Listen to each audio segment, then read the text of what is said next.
So, Piano Matty B, welcome to the Crypto Princess channel. How are you today? I'm fantastic. It's a minus 30 in Canada. It's cold. It's so cold that if you take your garbage out and hit your head on the ground in 3 minutes, you'll be dead. Other than that, fantastic day. Awesome. I mean, we have bad weather in the UK, but it's never been that bad What's the ever. temperature right now? I have absolutely no idea. I think it's probably it's something that you just kind of need your coat for, if that makes Okay. sense. Awesome. So, Piano Matty B, just before we get started into your crypto story, tell me, if I was to meet you in high school, what kind of person were you? I was what you would call on, do you remember the show Big Brother? Oh, yes. Yeah. I was a floater.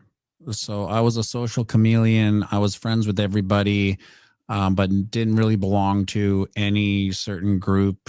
I was a musician and an athlete, so I had the jock friends, and I had the pothead band guys, and I was also a little bit of a nerd, and so I just went from everyone. So I didn't really belong to one group. I more or less just floated around all groups. I actually never went to high school, to tell you the truth. No, that's not true. I went to high school. I graduated from high school, but I was never there because I lived right next door. So there was a forest and then the back door of the high school, and I just never went. Awesome. Did nobody question that? They did, but back then, what would happen is that if you were absent, the school would send an automated phone call to your landline, right, to your parents' house, and it would, when you would pick it up, there would be like I don't know, a 4-second delay, and it was always around dinner time. So I would just get the phone at dinner time, ring, and then I would pretend I was talking to a buddy. Yeah, what you want? Yeah, Slurpee. Sure. Yeah. Okay. I'm just eating dinner now. Okay. Yeah. I'll phone you then. Bye. Click. And so I did it, and I wrote my own notes too. I just forged my mom's signature, and I would just hand them in. And I mean, there was nothing for me to learn in high school anyway. They didn't teach me anything that relative that I use today. Mm, Just nothing. So yeah. I net, remember I that. think I came out ahead. I remember that. I remember forging my parents' signature all the time, Mm-hmm. all the time. So, Piano Matty B. So, from my understanding, you got into crypto in 2017. What were you doing between high school and 2017? Upon graduating high school, I started a band, and we immediately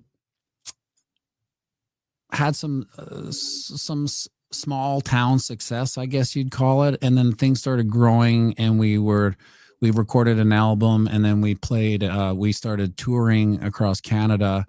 And it's a very hard life touring Canada because so in Winnipeg, the next show would be Calgary, which is 12 hours away. So you were these massive 12-hour days of traveling through minus 30 winters when it was. But that's what you did back then in the music industry. And I thought that for sure, well, this band was going to be the next big, huge Radiohead band. Because that's what everyone was telling us. And that's what we thought. So we did that for about I don't know, 4 or 5 years. The band was called Leader House, and initially it actually had a guy named Remy Shan in it, who was called the Leader House 5. And then he got a record deal, and he was kind of a big deal for a bit in the States, circa 2001 or 2. His name's Remy Shand. I don't know if you would hear of him over there.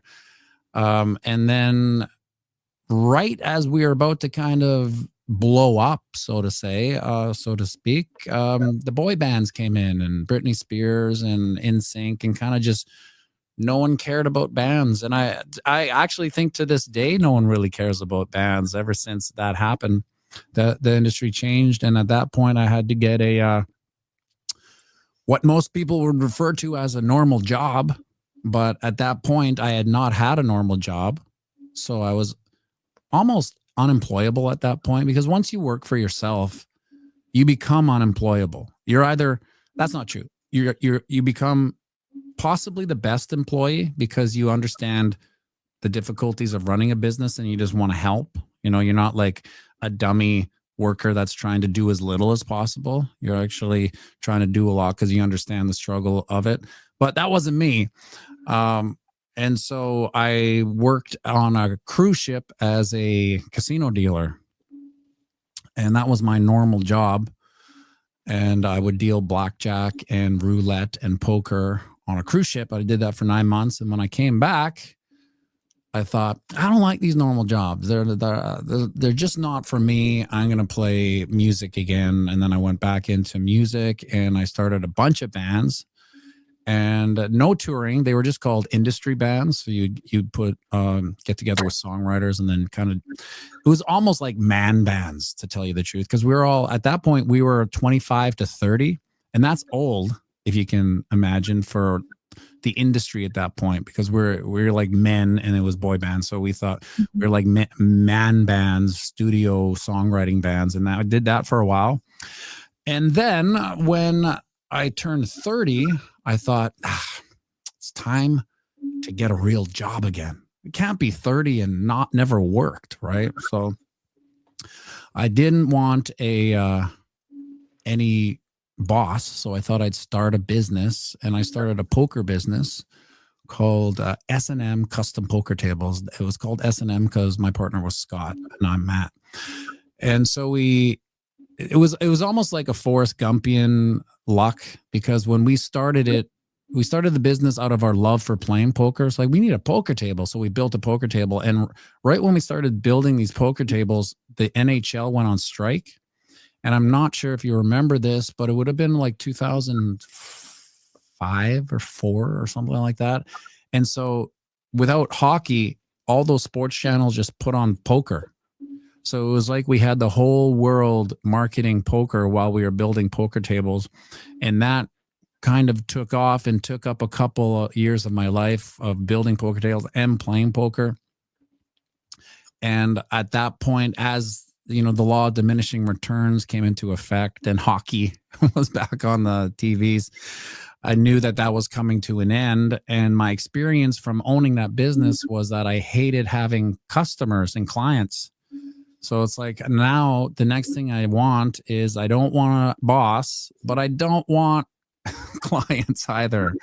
So I thought, well, how about I just jump into the world of currency trading and be like at that point in my mind, I was like, I'm going to be a stockbroker. Right. And so I knew this one guy, a complete weirdo.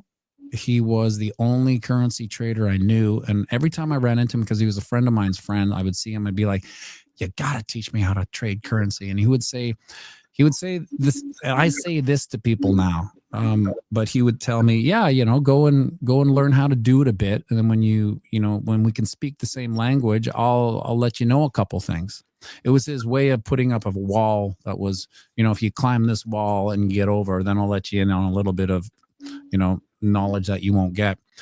So I did. And I basically kind of paper traded for a good year off and on. And when I ran into him again, he started telling me, a little bit of the knowledge that he had. And at that point, he was one of the most successful currency traders, stockbrokers that I think I've ever come across.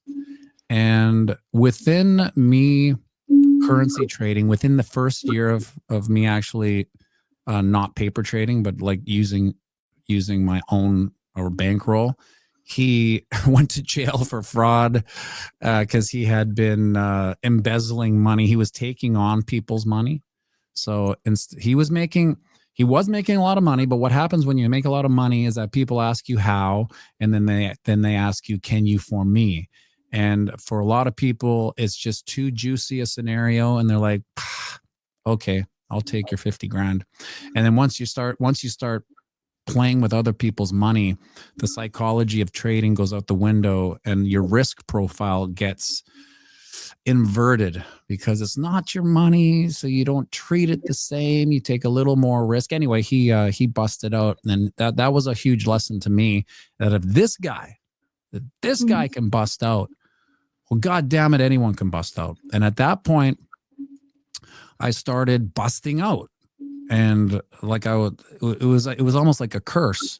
I was like bringing it on, manifesting, losing trades. And even though I was doing everything right, I would bust out. Now, what made me a good chart analyst and trader was busting out. You don't learn those hard lessons until you lose your money. So, and for me, as like early 30s, it was okay for me to lose the money over and over again, because I had a long runway in front of me where I could, make.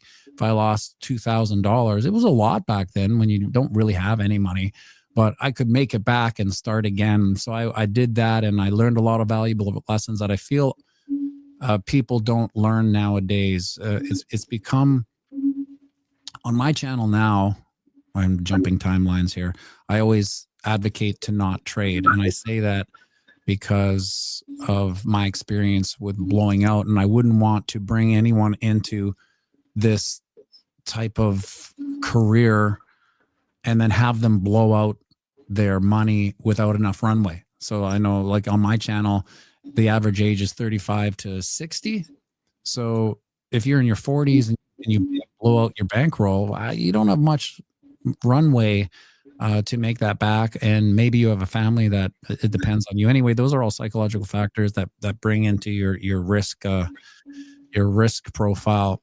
Anyway, back to the time profile. I quit currency trading because I believed in stop loss conspiracies. And what that is that I believe that there were stop hunters on charts that were finding all my stops and stopping me out. And before I go on, do you know what that means, stop hunters? I've never heard of it before, no. Okay, so when you put in a trade, if you're a good trader, you will have a take profit and a stop loss. And what that means is that if, let's say I'm buying Bitcoin, if for a $1, if Bitcoin goes to $3, that's my take profit. And as soon as it hits 3, it closes it out and I'm out of the trade. Vice versa, my stop loss is if I bought it for $1 and it goes down to 80 cents, it stops me out from further losing down, or from further downside. Does that make sense? It does, yeah. A little bit like liquidity hunting, isn't it? Yeah, exactly. That's exactly what it is. And so I became, I couldn't get out of it, because it was like, no matter where I put the stop loss, how far ever it was down, and what happens that when your stops get hunted, initially it's because it's on fibs and support, Fibonacci's and supports and whatnot, and then it makes sense to you later. Oh, that's why I got it. So you move them, you start like making them completely arbitrary, but they'll still, wick off. And then I learned about A book, B book, and those conspiracies. Anyway, I got out of currency trading. I got back into music. And so now we're at 30, 35 or something like that. And it's still, I thought 25 was old to be doing music, but at 35, I kind of became like a professional event musician. And we would do corporate events and weddings and stuff like that. And it was more up my alley because I didn't have to work that much. This was kind of weekend work. And when you do corporate events, it was quite lucrative. So with the extra time I had, I started a nightclub called the Green Room, because I'd also been a bartender in there. And I feel like everyone should be a bartender in their life so they can really understand liquidity in their life. And what I mean by that is, when I was a bartender, I could work for 4 or 5 hours and make a few $100s. And so when you have a low burn rate and you're single, and you do that multiple times a week, that cash adds up. And then you have a couple choices. It gives you a couple choices. Either I blow it, which I did a lot too, and a lot of my friends did, or I can turn that money into something. And then that paradigm of how do I turn money into something led me to investing. And I started investing in gold and physical gold. And I would buy gold with all this fast, easy money. And so now we're in a nightclub. I'm also bartending in the nightclub. So it was like a dream job for me, because it was like I had partners, but it was like I could do anything I wanted as a bartender, and I had a lot of fun. It was a great time. It was a wild point of my life. and I was able to put a lot of dry powder together and buy gold.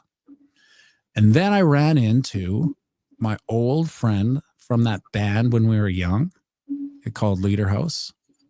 He was the guitar player. I ran into him at a park because we both had kids. I had my little boy Duke, and he was like 1 or 2, and we were at like this little kids park. And I was like, "What the hell are you doing? I haven't seen him forever, right?"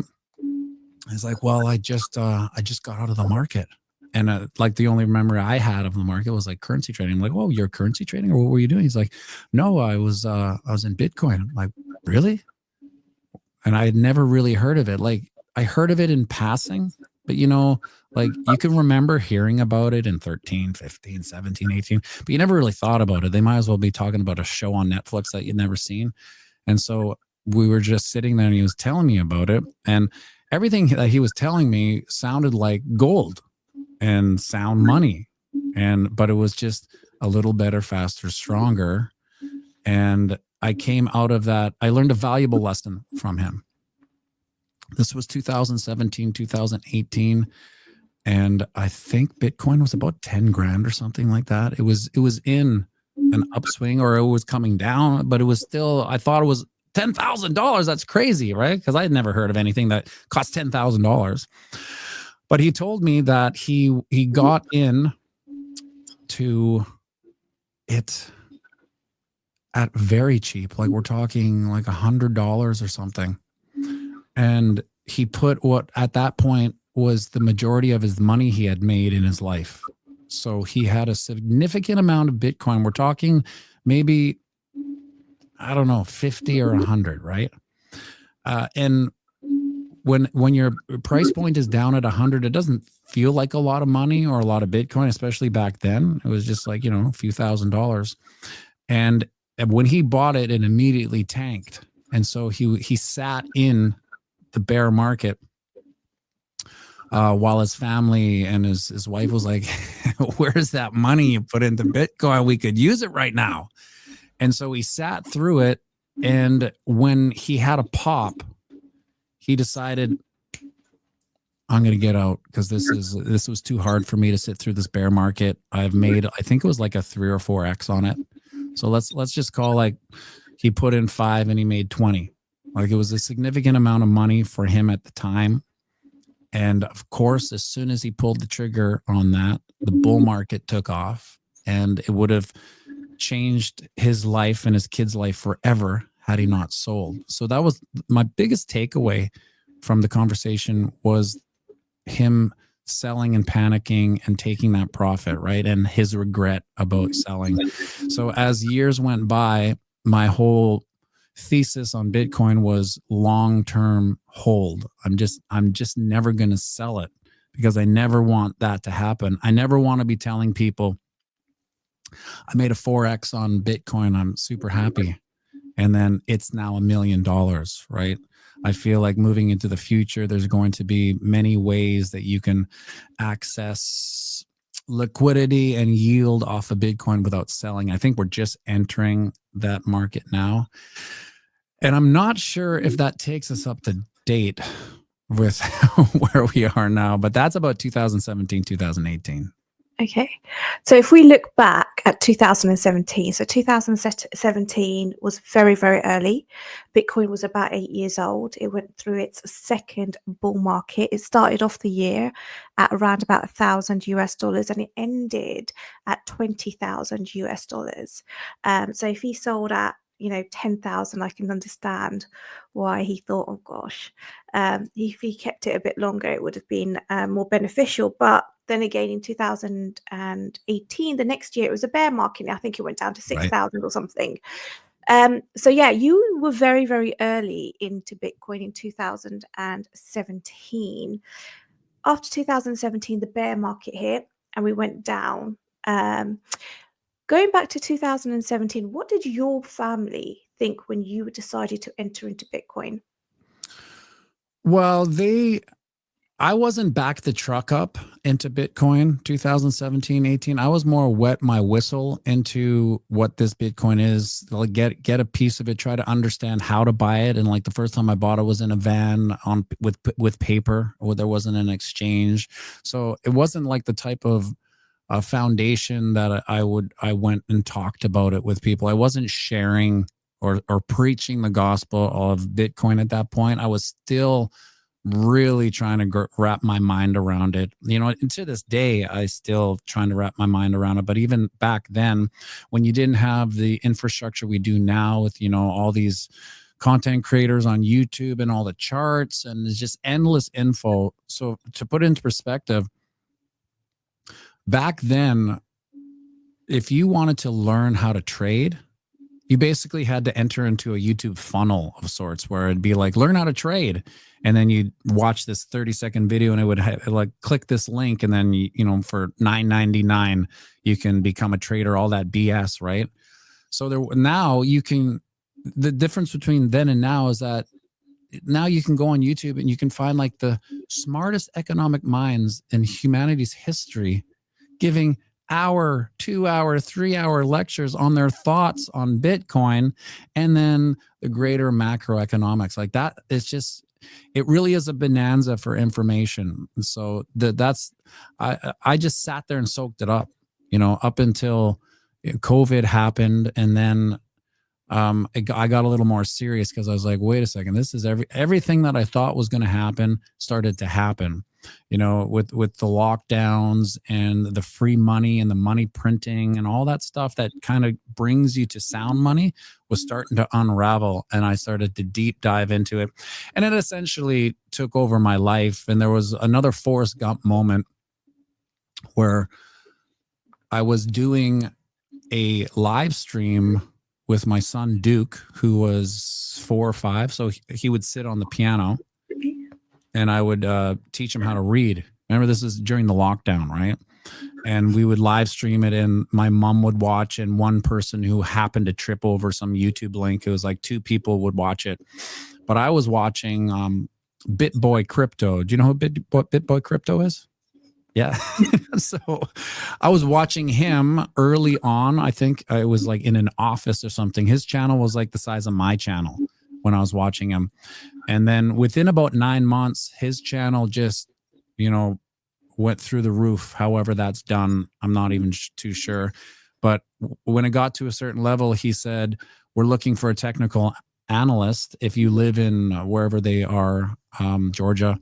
Or I suppose if you can make videos and send it here, send one and we'll take a look at it. And I didn't think anything of it because I was just in my own world. It was like long-term hodler. I didn't care about YouTube content creation with Bitcoin. Although I just watched this one thing every day. But so I went down and I did a Duke and Daddy. It was a Duke and Daddy stream I had to do, right? So I had all the gear, like I had the lights and the microphones. And I'm like, you know, I know how to read a chart. I know technical analysis.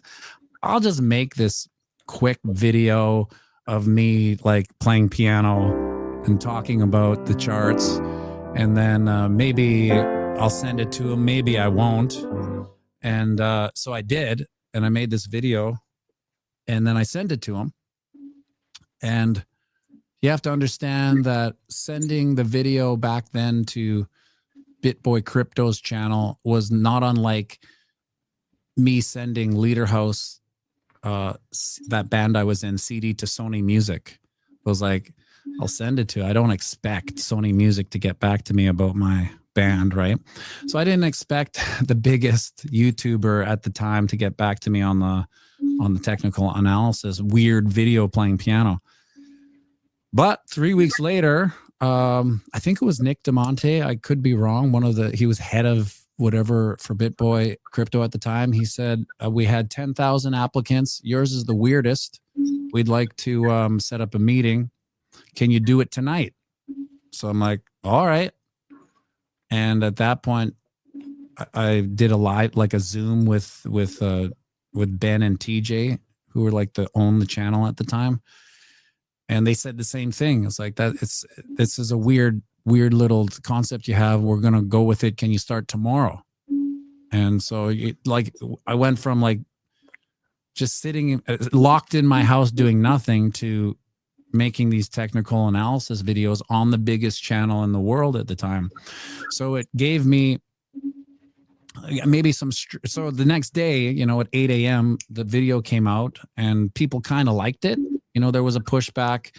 You either liked my video or you hated it.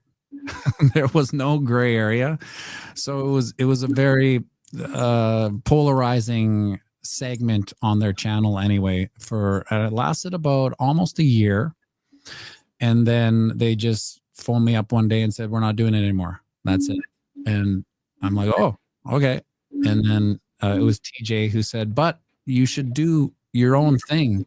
Don't quit. I mean, we'll push you on our channel."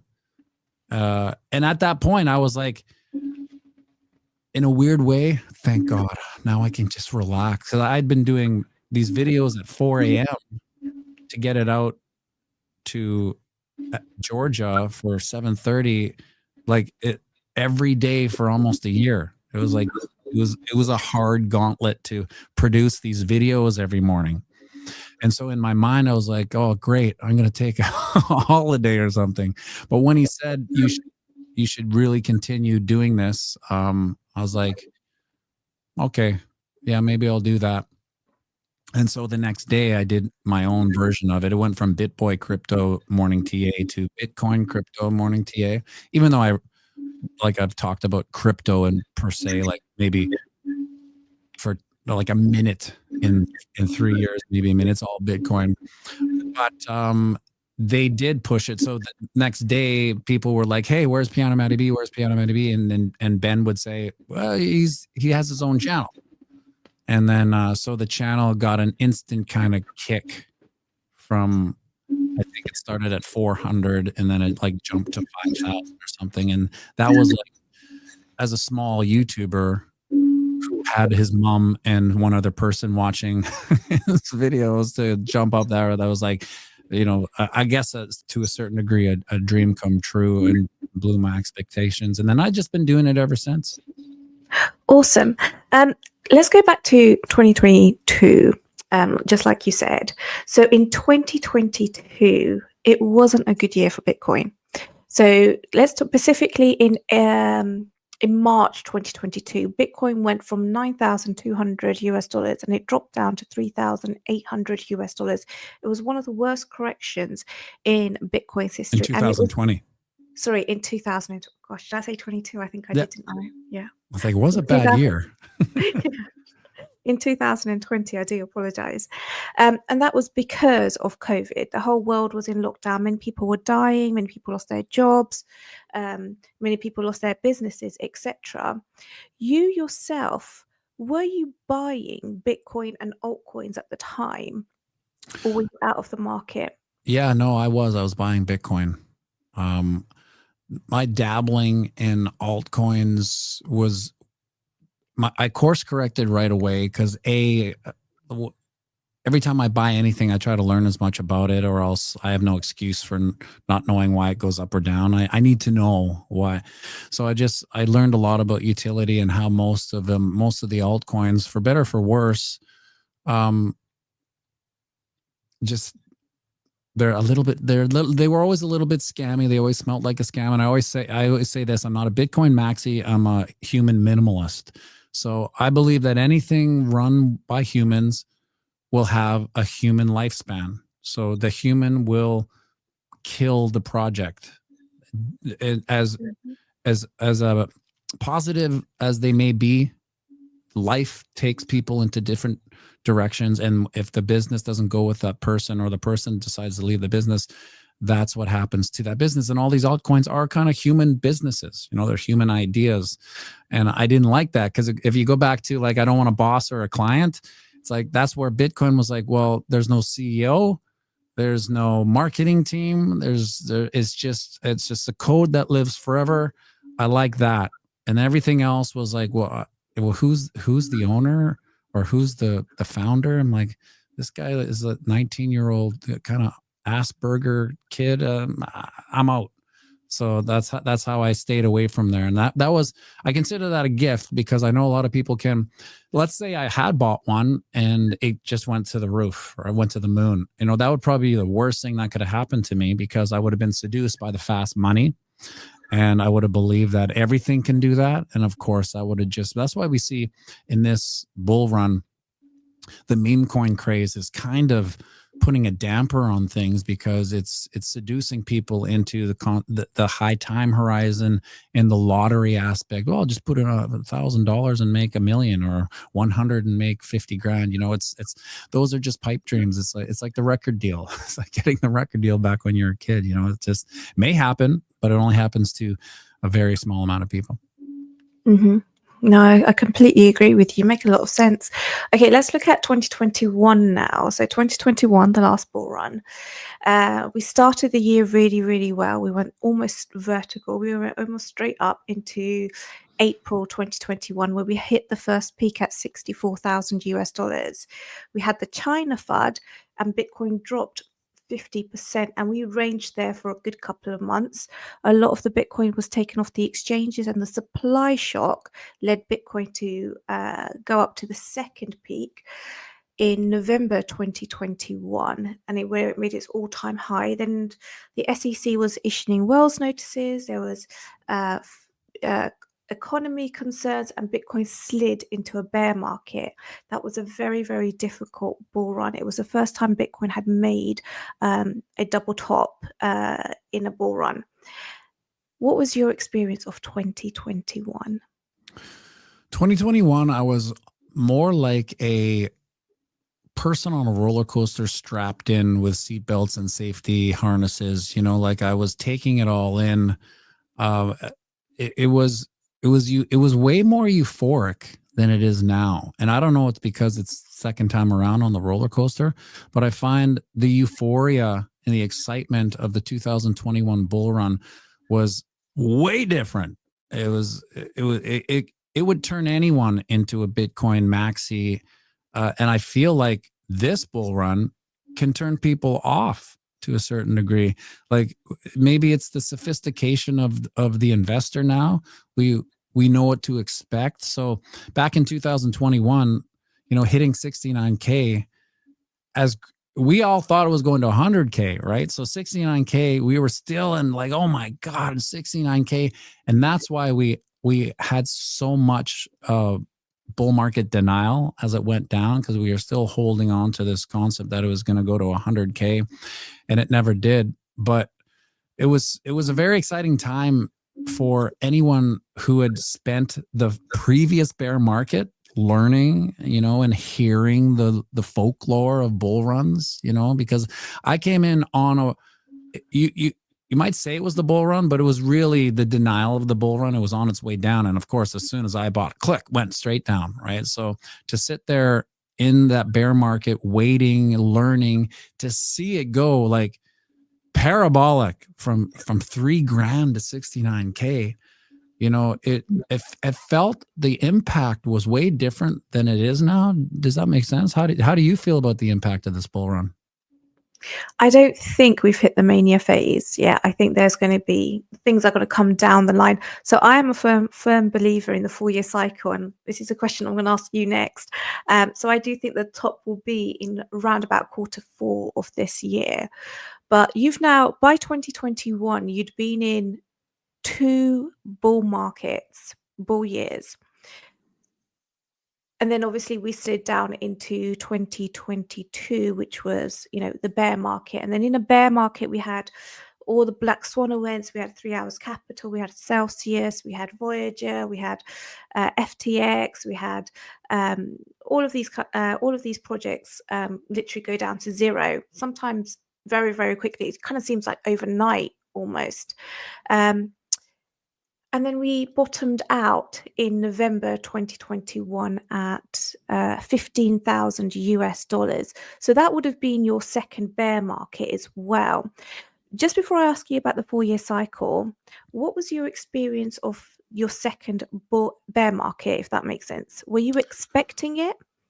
Well, I was in as much denial as everyone else because we had that 100K rhetoric, and it took a little longer. Like, I don't think we actually hit the 15, 16K till maybe 22. So I Yeah, think sorry, we, 2022. Yeah, so I'm talking about 2022 now. So okay. after 2021, the bear market of 2022. I was excited. Like, I always say I'm excited for the next bear market because that's where you turn money into money, right? So you turn fiat into actual wealth. So like when we hit, I attribute the channel that my YouTube channel for getting into Bitcoin as heavy as I did because reading the charts every day, to me the Bitcoin chart was like a friend. Like I knew everything about it. I knew its mood. I could tell if it's testy or I could tell if it's having a good day or a bad day. I just knew everything about it. So when the market was in around 16K, I was like, this is historically what some legacy analysts would call the bottom. I think this is the bottom, and it allowed me to get entries at 16K. Whereas if I wasn't doing this channel and reading the charts every day ad nauseum, I wouldn't have known that, and I would have, caught it going up, and so it's a degree of luck and a degree of time in the markets, right? Just knowing and understanding where we are in the cycle. So what I'm actually looking forward to is the next bear market, because that's where I can take any dirty blood fiat money I can accumulate, and I can turn it into hard money. And like, so I think in the bear market, you know where you stand. That it's everyone's in the dumps. A lot of people have taken off. You won't see people for a couple of years. The price is down, sentiment's down.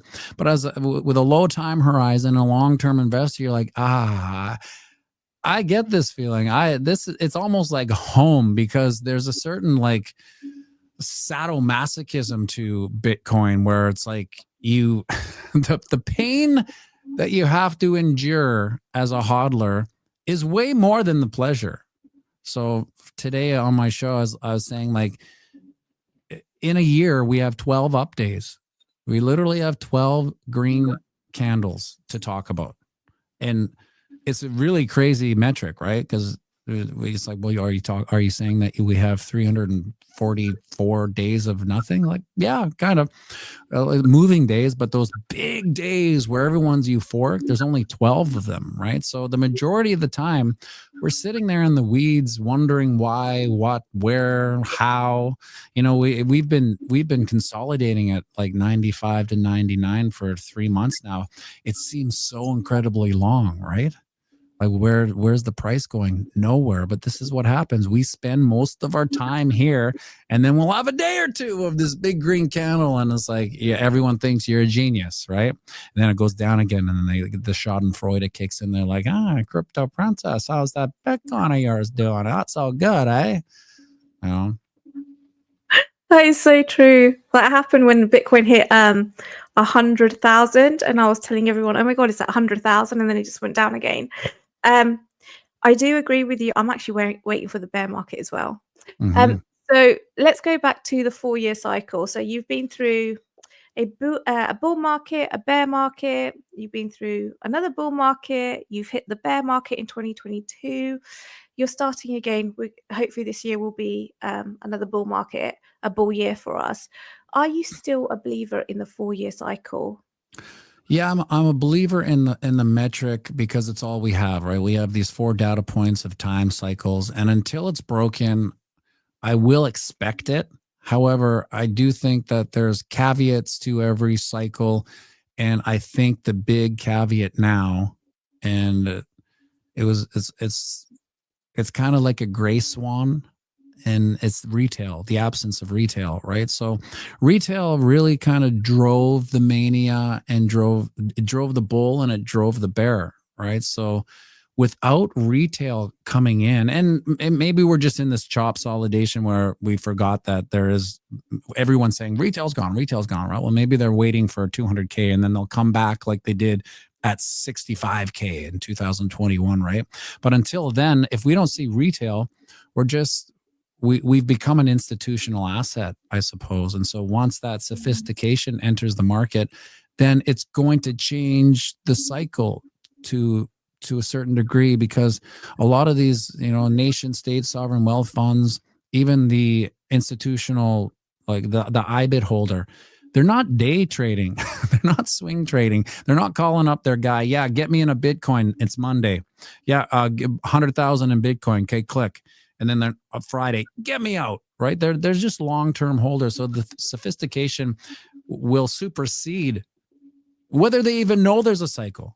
So I guess that's what I'm getting at. A lot of the new investors, they don't even care about the cycle. They're just, get me in, and this is where my money's going to sit for, I don't know, 4 to 10 years. These people have low time horizons, so that could affect and maybe exaggerate the diminishing returns end gains. So we may not see, like, think about what we've gone through now. We hit a all-time high of 109, and we've basically retraced 20%. Now, you remember 2021, we had 630% drawdowns. Can you imagine 30% from here? It would be the most devastating news anyone's ever heard, and everyone would be crying that the bull run's over more than people are crying now. So we've already seen a little bit of a difference in this bull market, in the sense that we're not getting the drawdowns. We're getting legs up and mass consolidation, leg up, mass consolidation. So it's just like, that's how Bitcoin humbles you. You think you understand it, and you realize, I don't know anything. Okay, let's talk about 2024. So for Bitcoin, it was a good year. We lived through 2024. It was quite boring for us. But when we look back at it, Bitcoin, the low was something like 38,000 US dollars. The high was it hit a new all-time high for 108,000 US dollars.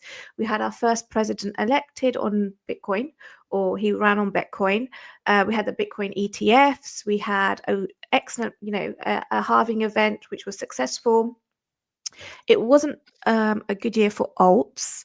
Alts ran in Q1, they ran in Q4, and that was about it. They were kind of like dead for most of the year. Meme coins, on the other hand, we did have an extended meme season. What was 2024 like for you? What was last year like for you?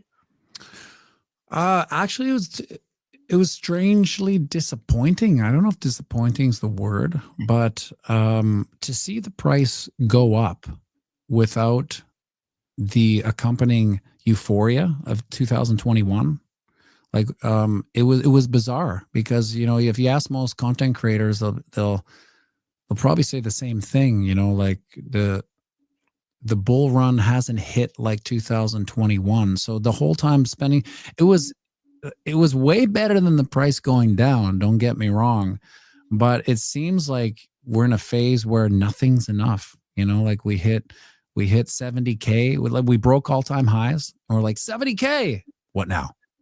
And then everyone's mad. And then we break out and it's 90K. Holy smokes, it's 90K. What now? And it consolidates. And then it's all-time high. It's 109K, all-time highs. What now? And now we're all depressed. So it's going to happen. 120, 150, 170, 200, 200K. I can't believe it. What now? Oh my God, that is so true. Okay, awesome. So let's talk about 2025 now. So this year we are expecting big things, because according to the 4-year cycle, this is the year that we're going to go parabolic. We're going to have the all-time high of this cycle. We've had a lot of bullish news, a huge amount of bullish news. I don't remember a time where I've seen so much bullish news. We've got things like the Bitcoin strategic reserve. People are talking about it. We haven't had too much going on with it, but states are buying Bitcoin. It's all over. So many institutions are coming in, all the rest of it. There is so much bullish news on Bitcoin. What are your thoughts for 2025? Well, I think what we're experiencing right now is what I call fundamental bullish divergence. So we have every metric in the world, fundamentally speaking, going up. Like the bullishness is at a level I've never seen. It's just incredible. All the tailwinds for Bitcoin is insane, yet price is going down. So I do expect, let me see how, if I can do this reverse. The fundamentals are going up, price is going down, and then we'll have an explosion. Now, if we go by the cycle, February is generally a dud. So it was a little bit like a September. So we have March to kind of make that next leg up. And then after that, I expect April to see a little bit of a consolidation, and then we'll get the sell in May, walk away, and the summer bummer will hit. And now I think if you do the math, the bull run numbers says it should peak in the summer. You know, it's slightly truncated. I don't expect that. I expect the summer bummer to go into September, and then we'll have one last little kick at the can in October and November, and that will be it according to the historic cycle. Until that's broken, I'm going to go. If I were a selling man, which I'm not, like, to me, I don't care. Like 2000, wake me up when it's 2028. So, and I do expect the end of August to be peaky, maybe the top of the bell curve of that peak, so to speak. But I also don't care, because I'm looking at 2028 before I do anything. And at that point, I don't think anyone will do anything. There'll be, like, one of my theories is that MicroStrategy will introduce some sort of banking system with Bitcoin. And then once that's implemented, once selling your Bitcoin is no longer an option, like, let's say you can borrow against, however that works. I know it's been dicey in the past, but with these larger institutions coming on board, making it a little more legit, that'll take away selling pressure. So the concept of the bear market may be diminished for a couple of reasons. One, that the sophisticated investor isn't really swing trading. You know, like, sophisticated investors do not swing trade or day trade. They lock and hold for a long time. They have low time horizons. So that could be a diminishing headwind for the bear market. So long story short, end of August, I think, will be peaky. Okay, awesome. So let's talk about your risk well, let's talk about your channel. So on your channel, you do technical analysis, and you do it in a very unique way. Do you want to tell us about your channel? Yeah, it's essentially a Bitcoin channel, technical analysis, where I will do technical analysis and play piano and sing. And there's a video production that's about 8 or 9 minutes, and then it'll go into a live stream. But it's not a trading channel per se. Like, I don't promote trading.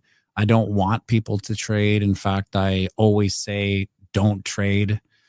So it's more like a what's the market doing. You can always tune in and get a grasp on the market through my eyes, which is just, where's the price gone? Where could it be? What do I think? Over some music and a little bit of singing. No, it's lovely. It's very entertaining. Thanks. Yeah, it's very entertaining. So the production, do you do all the production? Because there seems to be quite a lot that goes into your It's a your one-man shows. show up here in the Maple Curtain. It's just me and a small room in my basement that looks like I'm in a cabin. And yeah, it starts at 4. I wake up at 4. I take a look at the charts. I write a script. I music out the script, accompany it with the piano, and then I record it, and then I edit it. And usually that takes me from about 4 till 7-ish in the morning. And then, you know, the last thing I do is make the stupid thumbnail, which is so funny, because I put on all this work for a video, and you can really screw yourself with a stupid thumbnail, right? Or who knows why people click on stuff.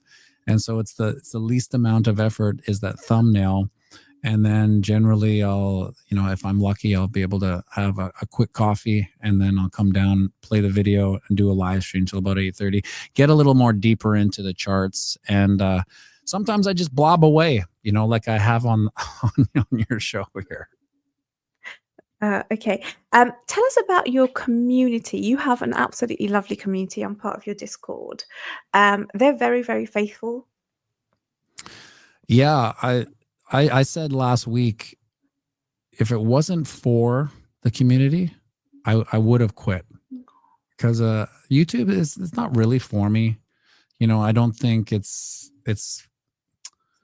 I just don't think it's for me. But once the community grew, and I realized, like, so when I take days off, you see the Discord, people are like, hey, what's up? Are you okay? Blah, blah, blah.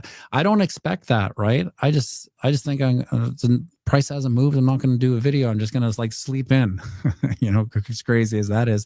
So when I see the response from the community, where's the video? Are you okay? Is everything okay up in Canada? I realize I have a responsibility to the community with this information that I don't take lightly. And it's because of that I keep doing it. And it honestly, if it wasn't for the community, just one day there'd be a video and the next day there wouldn't.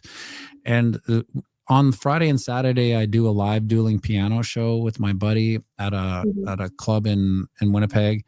And it's all Bitcoin people. So like there's a live audience, and right, they're looking the screens in the bar, which shows like the YouTube feed, and they don't know what that was. Like, what's that number? Is that how many people are viewing? There's 96,000 people viewing, right? They don't know anything about anything, but it's like a way.